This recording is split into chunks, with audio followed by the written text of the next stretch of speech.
तो चलिए कहानी को आगे बढ़ाते हैं। ये वही समय था जब अंग्रेज भारत पर राज कर रहे थे, लेकिन अचानक कुछ ऐसा हुआ जिसने अंग्रेजों की नींद उड़ा दी। साल था 1857। भारत में पहली बड़ी क्रांति भड़क उठी।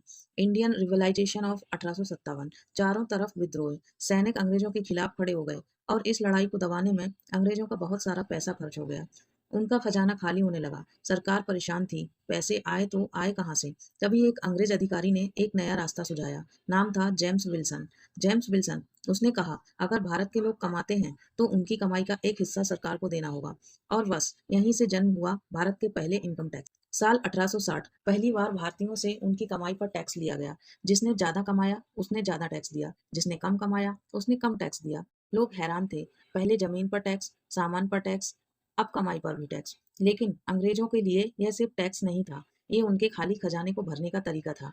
किसी ने सोचा भी नहीं था कि अंग्रेजों द्वारा शुरू किया गया यही टैक्स एक दिन आजाद भारत की अर्थव्यवस्था की रीढ़ बन जाए। लेकिन सवाल ये है, आज हम जो इनकम टैक्स देते हैं, क्या वो वही पुराना टैक्स है या फिर उसमें बहुत कुछ बदल चुका है?